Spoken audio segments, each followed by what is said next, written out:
Hello, Jane. How are you? Hello, I'm very well, Nazam. It's lovely to meet you. And thank you very much for giving me this opportunity to interview you. Yeah, you're welcome. I'm really looking forward to it. Quite exciting. And friends, we have Jane here. So let me tell you guys a little bit about her. Okay, so she's a single mother, and having wonderful kids. And one more thing is she's a fitness trainer. Got um, trained under the big shots in the field of coaching from Richard Bandler, and you know what, she is also um, trained in EFT, eye movement integration, Reiki, counseling, and this vast journey you have, Jane. You have studied business studies in the university, and then being a sales manager and fitness instructor, then coach, counseling, clinical hypnotherapist. My God, it's a solid combination of multiple things. So, how did you jump into coaching from sales? Yeah, I've got this thing about being authentic. Oh, And I was in this sort of sales job which didn't resonate fully with me. And at the time I was a mum then, and everything, it was that big change. Something had to change, massively. And that's kind of just before that time is when I read Paul McKenna's book, How to Change Your Life in 7 Days, that one. And I thought, I've got to change this, because at the time as well, I have got a personal story of my head being literally, it was like from spaghetti junction to total clarity. It's like a huge change, and I think it's taken a lot of work to do that as well. But that was when it was quite at that point when it was like really, sort of rah. So I'd got this book, and at the back of it was this ring NLP life chain. It was tiny writing, and I was like, what the heck? It looked a little bit like just, it's a bit weird or whatever, you know what I mean? And so I thought, what the heck, I'm going to ring it. And oh my God, that was really the massive start of like a huge change, and a beginning of a brand new journey of, clarity really. And no more BS. Excuse me, do you know what I mean? It was so it was huge. And yeah, I've got a lot to be thankful for, Richard Bandley and his work, his field, and it's brilliant. And all of the coaches, brilliant. So yeah, so that was what I really wanted to do. To be honest, I've had my mum, from history, there's been a lot of where I've noticed lots of things. And I was quite I was keen on wanting to understand more anyway. And yeah, so it was just, that was it. I thought, I can't understand why I didn't, when you get to a place where something else needs to, but you don't know. It's like you don't know what you don't know thing. And then when I got to this NLP seminar, I was like, this is what I didn't know that I really needed to understand. And yeah, so that was the beginning of it all, really. Okay, that's how the journey began. Yeah. Okay, right. So, Jane, you come with a rich experience of training. By you got trained under the best in the industry, be it hypnosis, be it NLP, and all that. And a very basic question I want to start this session with. I have seen most of the time, Jane, that a well-formed, first well-defined outcome is lacking, and doesn't matter how many sessions we do, because of the foundation is not strong. The coaching sessions go on and on and on and on. So, could you please give certain tips on having well-formed outcome, the importance of having well-formed outcome, and how it is going to help with the further sessions to achieve the results. Yeah, one thing is, I think clarity is really important. It's I'm just thinking of someone recently where there was that much she could do, and it was like, well, should I do that? And we literally, because I could, be fully aware of what was going on, I had it all pegged together, and but then at some point we just have to allow it to kind of stop, just stop and get back to herself. You know what I mean? It was like too much out there instead of inside and sorting out what she really needed. And her first goal really was to be fully more aligned with herself. So that was, but I think this aligning with yourself and clarity really has to be in the mix, or it's a good thing to be in the mix, because otherwise your outcomes aren't quite, but then it's a growth, isn't it? It's like an organic growth anyway. So for well-formed outcome, we always say, as you understand, it's like do it in the positive. Because if the first thing often when you say, what do you want, they'll go, well, I don't want that, I don't want that. And it's obviously got to be what you want, because more of what we're focused on is what we bring in, isn't it? So I like the when we talk about the grow model. So I know there's SMART goals and there's the wheel of life one is useful, isn't it? Because it can bring all the aspects together of where you are, like the career, where like the pie chart, where you are now, where you want to be, where you were 5 years ago. We can be really specific. But I remember it was something Steve Crabb said, and it's something I've kind of just mentioned a little bit, is in the middle of that is who we are, really. And I think that's really important to remember, who we are, and we aren't what we're doing. We are who we are. And that's hugely important as well, isn't it? And I think that's the balance. I always like to really, make sure that that balance is, I think that's it's right, so yeah, it isn't just about forward focus, what's next, it's about being as well, being and doing, isn't it? So for outcomes, make them in the positive. But like you say, sometimes even though we kind of we see it, or we understand what we want, the pull could be more, you know what I mean? You're saying that we understand what we want, but maybe it isn't quite happening, or it's session after session.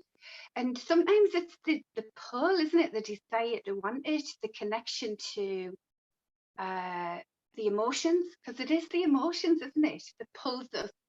I mean, in NLP, we talk about meta programs. One of them is the move towards something or moving away from something. So we're moving away from any sort of pain or whatever. We're moving towards what we want. And so if we can connect, all of the senses, because we understand as well, whatever we vividly imagine is in our brain, it's the same chemistry just about, So we've got to really sense these things as if we've actually been there and lived them, and then move towards them. And that's your brain working with you then, isn't it? Right, even more, and pulling it in more. So that's what I would say for that. Connect to the energy of it, the feelings of it, and that can propel us forward as well. And as a coach, I think it really helps when we willfully kind of doing it as well, because we are sending an energy, aren't we? And if we send in that will for that person and the belief mixed in with their wish, then it just, I think magic can happen actually when that happens, really. I mean, it talked about the goal model, that's what I'm talking about there on the W bit of it, GROW. Part of that is why, and I know that Simon Sinek, I've forgotten how you say his surname, but he did like start with the why thing, didn't he? Why, when you use it for why do I want this, it's great because it brings in everything, doesn't it? I mean, don't use it for the opposite, like why did things go wrong, because our brain can go either way, can't it? So understanding what you're wired, connecting to it and living it is really useful, I find. Thank you. Here comes again, like, how to understand that. See, when in the practitioner or master practitioner doesn't matter, generally, Jane. So, there's like confusion happens, of course, at times. Like, how do we understand the difference between Milton model, meta model, or meta programs? So, any any tips Oh, in right. understanding? Oh, well. Oh. I'm just laughing because the last thing that because every time I see, I've got an opportunity to listen to Richard, I will, Bandler. And the last time I listened to him, because I think when you found Richard, you found really like the key to it all. It's one thing he said in his last one I heard was, even all of the learnings he's already understood, he's still learning. There's always something to learn. We're always being better. I think he laughs at this, like, what's your best 5 tips or whatever, because we're always learning and there's always something to learn, isn't there? And with NLP, it's an NLP field. It's also a minefield because but there's so much to learn, really, and anyone who thinks, oh, I've got it and then what, it's unfortunate for them, because I'm learning every day with it, really. So for so much to learn. I mean, anyone who wants to understand more about how the mind works, it's all about subject behavior. It's all about how your mind works. It's like a handbook for your brain. And definitely, especially now, I think even more so than ever, we've got to be the ones in control of our own minds in the best way we can, purposefully. I really do. Do you? It's I mean, John Laval from Pure NLP, one of the main guys, he'll say it's if you don't take control of your brain, someone else will. And I totally understand what he's saying, because we've got AI now as well, haven't we? I've seen where someone else can connect to a machine, and the other person's got some sort of machinery there, and they can literally lift their hand up without them being in control of it.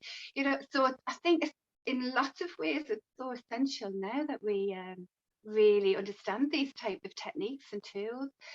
So back to the question of so you talked about meta programs, the meta model and the Milton model. Yes. Right. So talking about meta programs are things like, like cognitive biases that we've got, friend or foe, all the cognitive biases that we understand. There's loads of them. Well, meta programs are sort of similar. So we've got things like, I mean, there's loads of those as well. We've got, are you a person? And you can hear it in people's language. I mean, you don't understand NLP, don't you? As well. Yeah. Do I? You do NLP? I do. Yeah. So, so the language, we hear it, don't we, with people, where they're going. So if I was going, oh, I wouldn't want that, that's someone moving away from something. And if they're saying something like, oh, I can't wait for that, it's like they're moving towards it. And so that would be a meta program. So say it was a line, isn't it? It's like move towards, move away, and whereabouts away on that.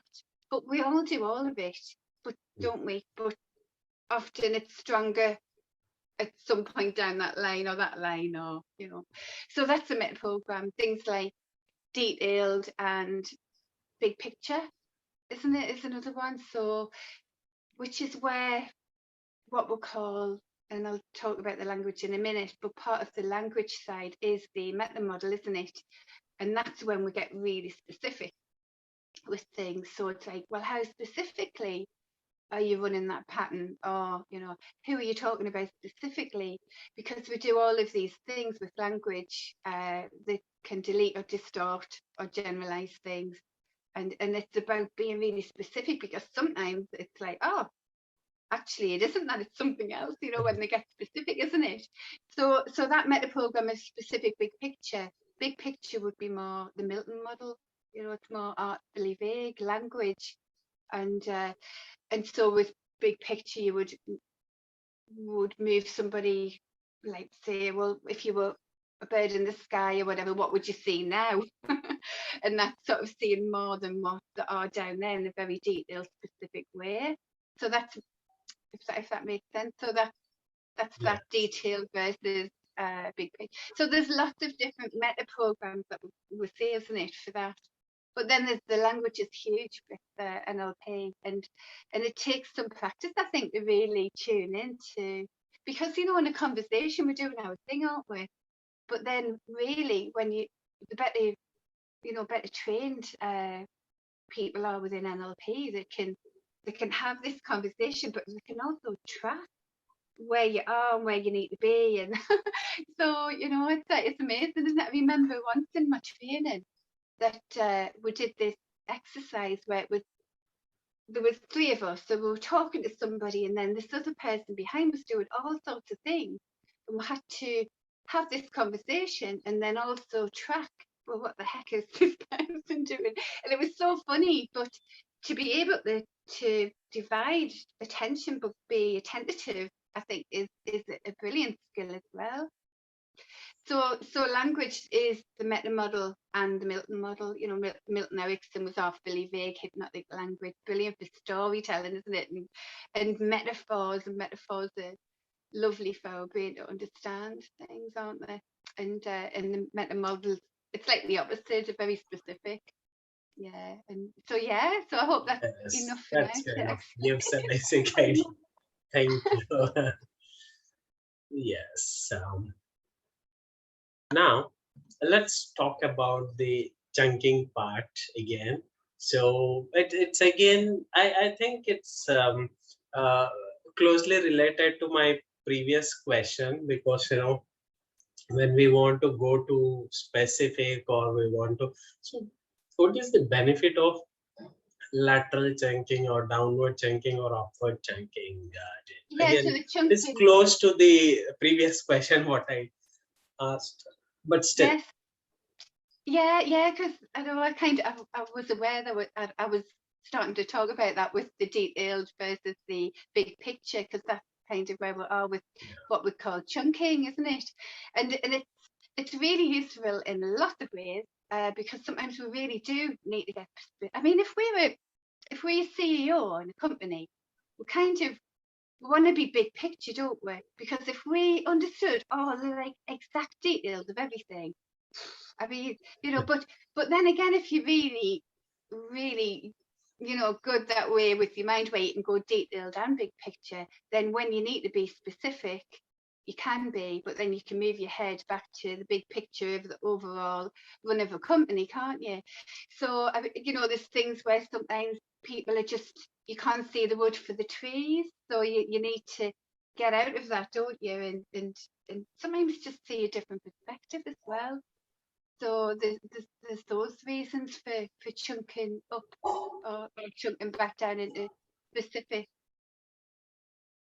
Is that all right? Is that enough? Yes. Okay, so then comes I was just going to say on that point as well, questioning is really, really useful, and good questions, because questions can really direct us, can't they? How specifically puts our mind to specifically that point, or you can do all sorts of different questions, like, and what would you, if you were there now, what would you see? Or if you knew someone who talked about visual things a lot, you would talk more visual language, wouldn't you? So, well, what would you see when you're there? And so you're already assuming that person's going to be there at some point, and what they're seeing now. So it's lovely for all sorts of reasons, and that sort of directing a person in a good way as well. So that's because once the questions, depending on the purpose, should we chunk up or chunk down or lateral it through questions. Thank you for bringing that point, that questions makes huge difference in bringing the clarity in the client. Thank you. You're Yes. welcome. And Jane, like you have done so many modalities as well. Like, could you please tell how important is to bring changes at unconscious level? Then, Well, because I don't know why am I postponing. I don't know why I'm not able to manage my time or whatsoever. I'm not aware at all. So still, like, what is the importance of bringing changes oh, at unconscious oh, for sure. Yeah, yeah, aren't we all? I was level? just laughing to someone recently just because I realised that I was doing, making too many meals for my teenage boys and Okay. just, and then I thought, wait a minute, I'm just diverting everything, instead of doing what I really need to be doing, kind of thing. So there was, yeah, so it's lovely to keep being aware of our own patterns, isn't it? And we're constantly unfolding when we're on this type of self-improvement thing, aren't we? Anyway, um, so unconscious, I think, it's going back to authenticity for me. It's like, in fact, there's a quote. What to say? I've got it here because I wanted to say, a design is perfect when there's nothing else to take out. And I really don't know who said that, but I love that because I think that's when we are cleaner in ourselves. We really are truly us. But also, then we want to be bringing good things in, don't we? And I think that's when we can learn from other people. Can't we? There's always something to learn. We can always be better. And so I think it's twofold. It's like two sides of the coin, cleaning it all up. But what we've learned, we have to unlearn, keep what's good, and do that, and keep learning from others as well. Always, always be a student. I think there's always something to learn, isn't there?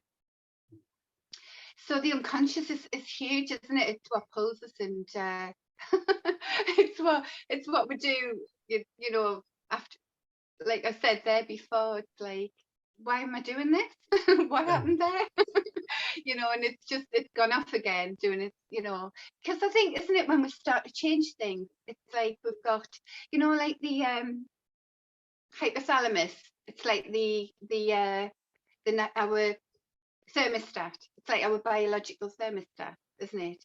So we've got, so when it always comes back to that, if we set the timer on heating or whatever, it'll go to that time that we set, no matter if it's cold outside or warm outside. We've got that thermostat within our home or whatever, and that's our hypothalamus, isn't it? That's the job of that does. It kind of checks everything out and it keeps it balanced. But once we sort something unconscious, say we've got the base here, as our homeostasis, our balance, where we are, then it becomes there, doesn't it? And then it becomes, so our natural state of being changes. As long as we are adaptable, flexible, and do the work, I think, isn't it? So it's just that natural. This is where we're at. That's what seems to be coming into my world at the moment, because this is where I'm at.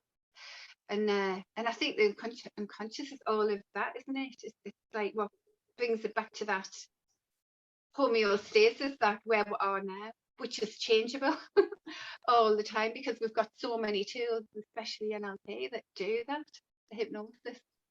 So that, but also on the other side of it, we do have a will, and that can be really strong. And if you've got the will with the unconscious, like being authentic together with your true values, I mean, how great can that be? And if when we do it all together, the in a way that people come together, then that's, like the starlings, when they come together, they can be individual, yeah, but when they come together, how beautiful the formations are, aren't they? And there's that's how I see it as well, really. And here comes just one basic question, Jane. So, new code NLP or classical code, which one do you prefer? Oh, Because that's like you chose to get trained under Bandler, so that why I asked well, this. I've done, you know, I have trained with both. I did want to say, Oh, you have oh, but trained come with on. Grinder as well.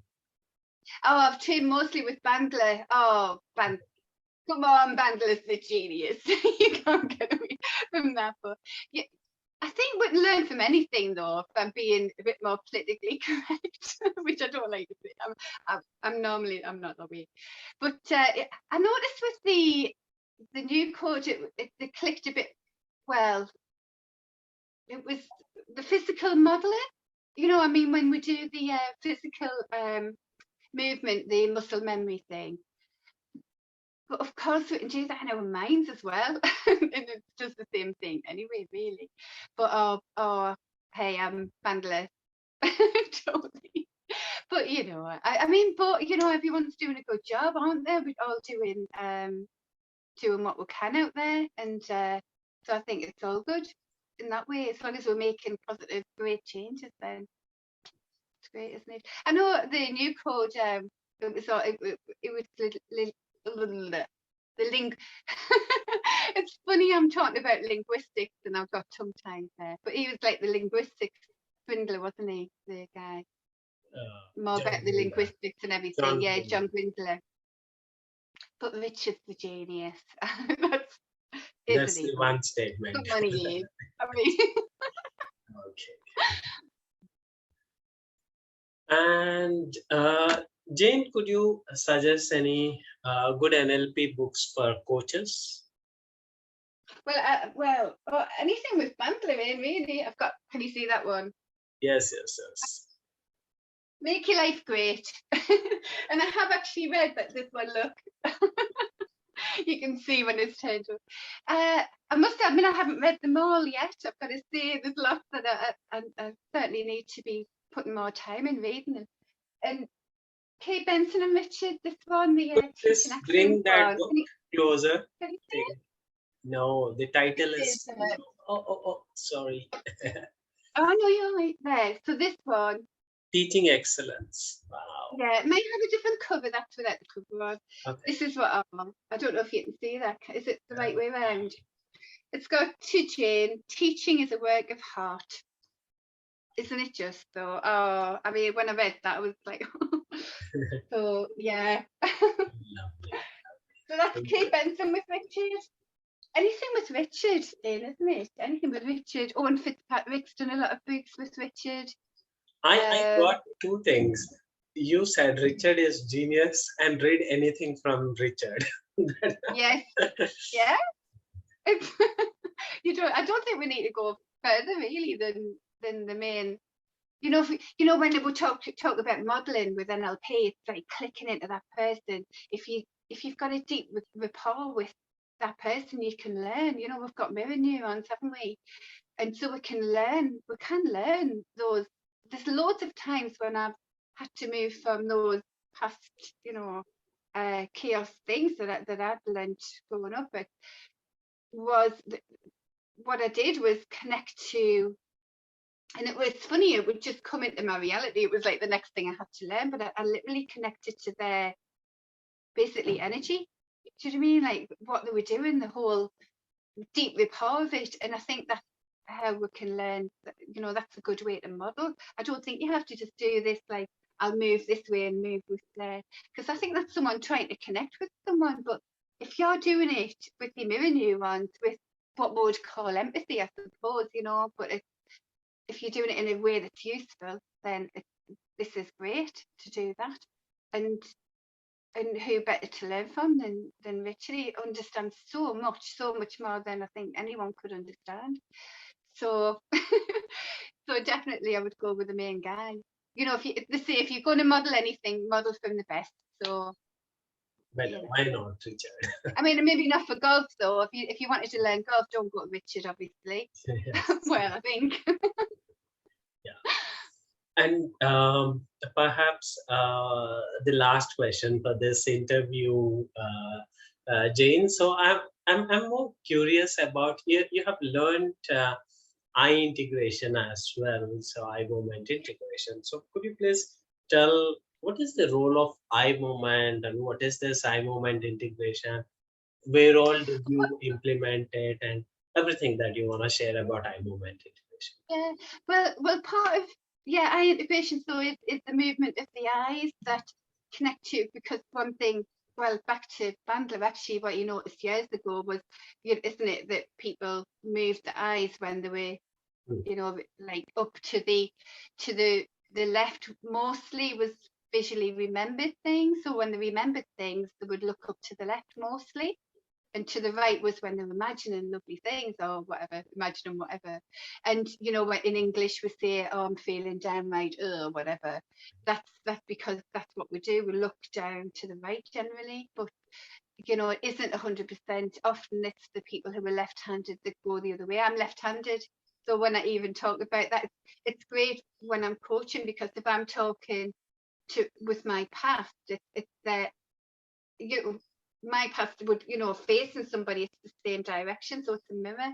So that's useful but in the main, if you know what I mean. But so the